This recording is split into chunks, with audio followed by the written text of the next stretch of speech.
I come from a generation of the past that used to drive to the shopping mall in order to spend money and buy things. I come from a generation of the past that used to drive to the video store in order to rent our movies. And I also am a generation of the past that used to read a little thing called professional wrestling magazines. Hello, I'm Kevin Porter, and welcome to the very first episode of I Love Professional Wrestling.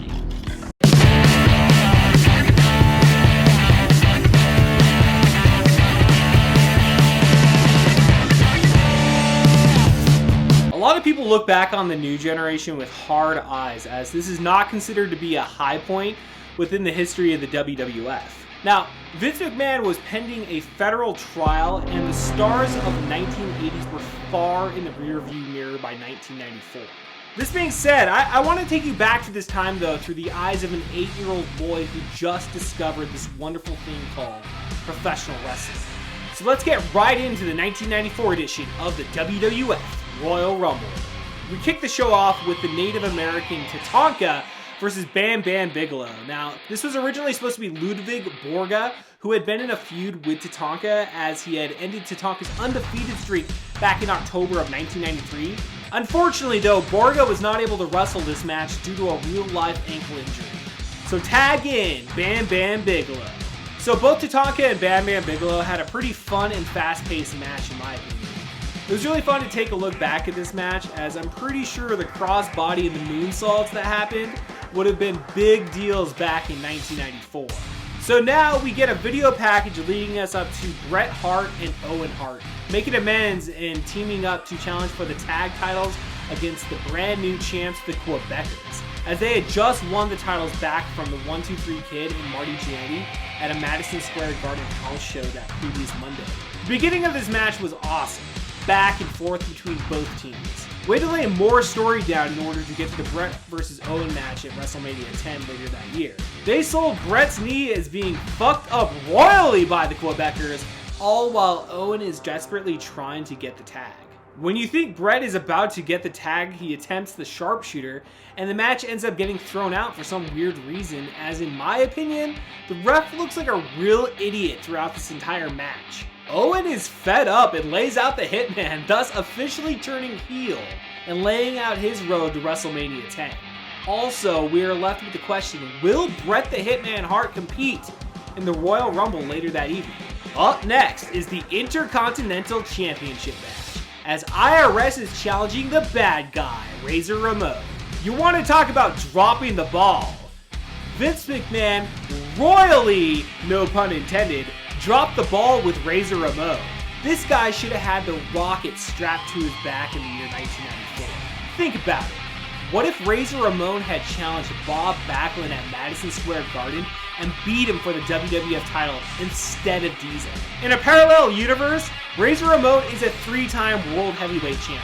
It was nice to hear Jim Ross and Gorilla Monsoon on commentary though. IRS, I think, was completely underrated when it comes to his character and skills in the ring.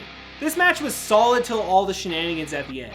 But I actually enjoyed the shenanigans though in this case. We get the ref bump followed by Shawn Michaels interfering and laying more seed to his feud with Razor Ramon.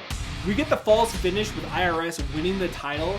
Then it's immediately reversed. Razor drops IRS with the Razor's Edge and gets the 1-2-3. For whom the bell tolls. In this case, the bell is tolling for Yokozuna. I don't care what anyone says. I loved the Undertaker vs. Yokozuna feud back in 1994. Vignettes of the Undertaker building the casket was so cool.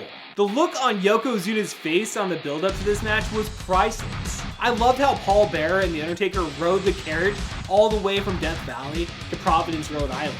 If you listen back to the delivery of the Undertaker's promos from this era, he really has a solid Pinhead feel from Hellraiser in my opinion.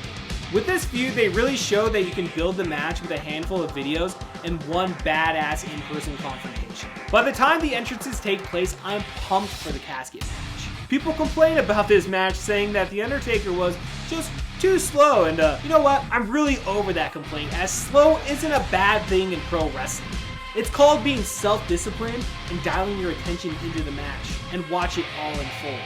Those chair shots were ridiculous though, let's be honest. I really love the idea that Jim Cornette and Mr. Fuji hired all these heel wrestlers to help Yokozuna out to defeat The Undertaker. The ending of this match is one of the most debated scenarios in WWF history. The Undertaker legit levitated above the arena. Say what you will about this angle, but as an 8-year-old boy, I was mesmerized by this sight. That was probably the coolest way any wrestler has ever been written off television. It's time for the Royal Rumble match. I really dig the old school promos from all the participants going into this match. It's going to be real hard to give play-by-play on this one, but let's give this one a shot. We start the match off with Scott Steiner and Samu. We get entrances then from Rick Steiner, Quang, Owen Hart, Billy Gunn, and Diesel. One could argue that the 1994 Royal Rumble was Diesel's breakout moment, as he eliminates Scott Steiner, Quang, Owen Hart, Bart Gunn, Billy Gunn, Bob Backlund, and Virgil. Macho Man Randy Savage enters the Rumble at number 11 and finally takes it to Diesel. We get an entrance from Jeff Jarrett, who gets thrown out by the Macho Man in quick fashion. Crush is out next, and he and the Macho Man reignite their ongoing feud, in my opinion, considering this was the last ever appearance from the Macho Man at the Royal Rumble. He was dumped out very unceremoniously by Crush. Doink the Clown is in at 14 and begins his comedic efforts with Diesel and Crush. So Bam Bigelow shows up, and we all remember how much he really hated Doink the Clown, including Shawn Michaels eliminates Diesel. Moe's out next, as he's followed by Greg the Hammer Valentine, Tatonka, the Great Kabuki, and then Lex Henry is out next. We think that the 25 spot is Bret Hart, and it looks like the Hitman won't be able to make it after all. So then we get entrances by Rick Martel, followed by the number 27 spot. Oh shit! It's Bret Hart! Bret Hart made it to the Royal Rumble match. We end with number 28-29 being both Fatu and Marty Jannetty, finally followed by the number 30 spot, Adam Bomb. It's bedlam as all the numbers begin to dwindle till we're down to our final four. Lex Luger, Shawn Michaels, Fatu, and Bret Hart, head-on favorites to win the 1994 Royal Rumble. They go back and forth till all of a sudden they both go over the top rope at the same time. For the first time in the history of the Royal Rumble, we have a disputed finish. One ref says Bret wins, one says Lex wins. Ultimately, WWF President Jack Tunney makes his way to the ring and declares to the dismay of the crowd that both Bret Hart and Lex Luger have won the 1994 Royal Rumble. History has been made. This event, in my opinion, was a lot of fun to go back and watch. The undercard was so much fun, especially the Owen Hart heel turn. Razor Ramon is always simply oozing with machismo, and the Undertaker levitation angle was a nice touch to the show. The Royal Rumble match had lots of high moments. It was suspected that the Rumble match would come down to Luger and Bret. While I'm a Bret Hart guy all the way, it was a fun way to end the show in my opinion, and led to a lot of speculation going into the next episode of Monday Night Raw. Who's going to WrestleMania, Bret Hart or Lex Luger? This may not be everyone's favorite Royal Rumble event. For me, this is one of the best Rumbles, as 1994 is one of my favorite years in professional wrestling. And that's why I love professional wrestling.